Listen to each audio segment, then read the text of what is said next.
सुप्रभात विद्यार्थियों। आज हम हिंदी फर्स्ट के दूसरे पाठ का अध्ययन करने जा रहे हैं, जिसका नाम है बिल्लू की विदेश यात्रा।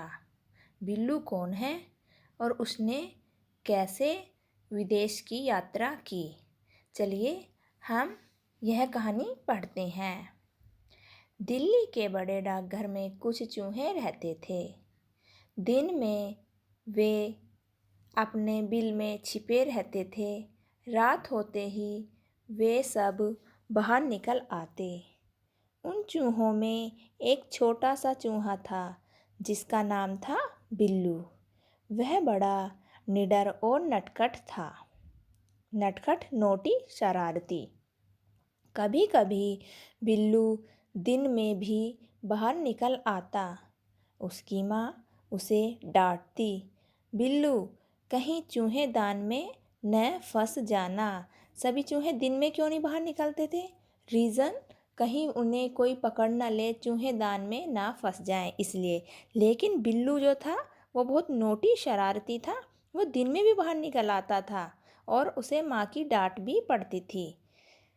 एक दिन बिल्लू दिन में बिना किसी से बताए बिल से बाहर निकल पड़ा।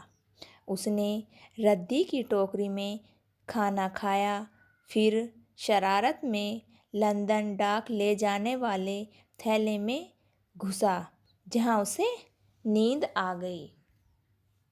डाकघर के कर्मचारियों ने उस थैले में चिट्ठियां लेटर्स हवाई अड्डे एयरपोर्ट भेज दिया। बिल्लू की आँख खुली तो उसने थैले से बाहर आने का प्रयत्न किया, परंतु बेकार। थैला हवाई जहाज़ से लंदन के डाकघर में जा पहुंचा। जब लंदन डाकघर के एक कर्मचारी ने थैला खोला, बिल्लू थैले से निकलकर एक अलमारी के नीचे छिप गया। वह समझ गया कि वह किसी और जगह आ गया है। उसे अपनी माता पिता की बात नहीं मानने का पछतावा हो रहा था। उसे अपने माता पिता की बहुत याद आ रही थी। वह रोने लगा। बिल्लू का रोना सुनकर दूसरी अलमारी के नीचे छिपी एक चूहिया बिल्लू के पास आई और बोली, तुम्हारा क्या नाम है और तुम क्यों रो रहे हो? यह लंदन में चूहिया मिली है बिल्लू को। वह बिल्लू के पास आई है और बोल रही है कि तुम क्यों रो रहे हो? बिल्लू रोते रोते बोला, मेरा नाम बिल्लू है। मैं भारत में दिल्ली का रहने वाला हूँ। लगता है मैं अपने घर से बहुत दूर आ गया हूँ। मैं अपने घर कैसे जाऊँगा? मुझे बहुत भूख भी लगी है। चूहिया बोली, मेरा नाम मिस्सी है। तुम मेरे साथ चलो, मैं तुम्हें खाना खिलाती हूँ। मिस्सी बिल्लू को अपने बिल के रास्ते एक दुकान में ले गई। दुकान बंद थी। बिल्लू और मिस्सी ने पेट भर के खाना खाया। दुकान बंद थी तभी तो उन्होंने पेट भर के खाना खाया, क्योंकि उन्हें कोई भगाने वाला नहीं था। बिल्लू अपने माता पिता को याद करके फिर उदास हो गया।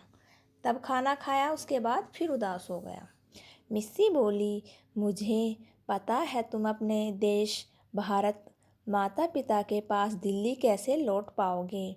मैं भी अपने माता पिता तथा अपने देश से बहुत प्यार करती हूँ, इसलिए मैं तुम्हें तुम्हारे घर पहुँचा दूँगी। ऐसा मिस्सी ने बिल्लू से बोला। बिल्लू बोला, मैं हमेशा तुम्हारा शुक्रगुजार रहूँगा। शुक्रगुजार, आभारी, ओब्लाइज्ड।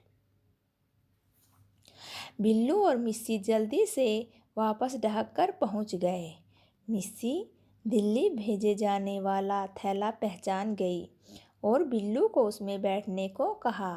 दोनों गले मिले और बिल्लू उस थैले में घुसकर बैठ गया। अगले दिन चिट्ठियों से भरा थैला हवाई अड्डे पर पहुंच गया और वहां से बड़े डाकघर में चिट्ठियां पलटी गईं तो बिल्लू बाहर कूद पड़ा।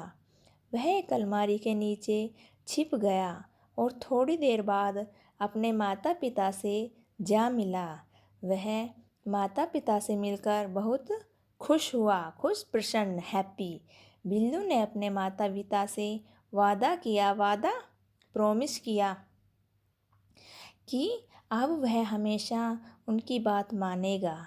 शिक्षा क्या मिलती है विद्यार्थियों? इस कहानी से शिक्षा हमें यही मिलती है कि जो माता पिता का कहना नहीं मानते वो बिल्लू की तरह भटक जाते हैं। देखिए, माता पिता की बात को ध्यान से सुने एवं उनकी बातों पर अमल करें।